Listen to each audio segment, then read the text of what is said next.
our spiritual birthright? Why should we ask that? Did you realize it's easier than it sounds? Let's take a look at one example in the Bible that did this. See how it applies to us today. Esau was Isaac and Rebekah's son, Abraham's grandson. He made one bad decision after another in his life. First, he sold his birthright as a firstborn for a bowl of soup and bread. Let's read this account at Genesis 25, verse 29 through 34. Genesis 25, 29, and verse 34.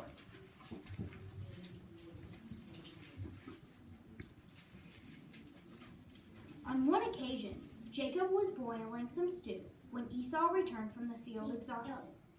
So Esau said to Jacob, "Quick, please give me some of that red stew that you have there, for I am exhausted."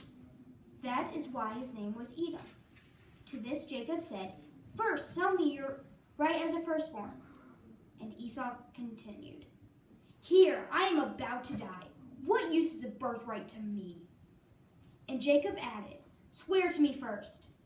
So he swore to him and sold his right as a firstborn to Jacob. Then Jacob gave Esau bread and lentil stew, and he ate and drank. He got up and went away. Thus Esau despised the birthright.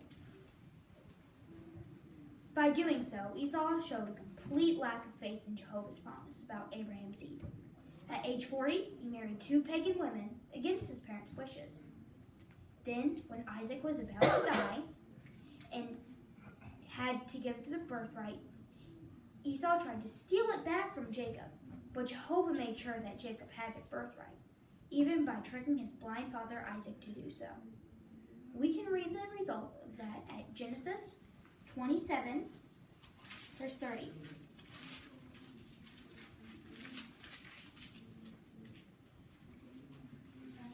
Now Isaac had just finished blessing Jacob, and Jacob barely left the presence of his father when his brother Esau came back from his hunting. So Isaac blessed Jacob. The purchased birthright was legally his.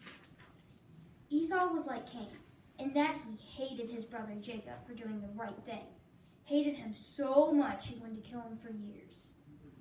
We can read this just a few verses down at Genesis 27, verse 41. However, Esau harbored animosity against Jacob because of the blessing of his father had given him. And Esau kept saying in his heart, "The days of the mourning for my father are getting closer. After that, I'm going to kill Jacob, my brother." Over and over again, Esau showed he was selfish and greedy. How did Jehovah feel about Esau? Let's read his words at Malachi 1, second part of 2, and verse 3.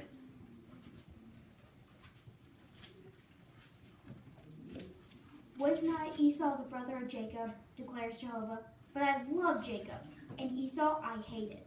I made the mountains desolate, and I left his inheritance for the jackals of the wilderness."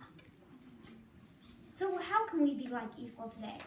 Have we sold our spiritual birthright for, not a bowl of soup, but maybe by marrying someone who is in worship of Jehovah?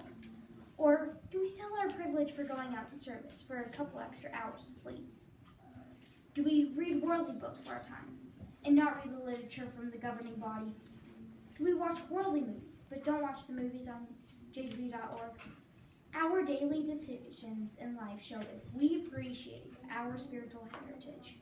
We need to look closely at our life to see if we are selling our spirituality for something of little value, like Esau did with a bowl of soup.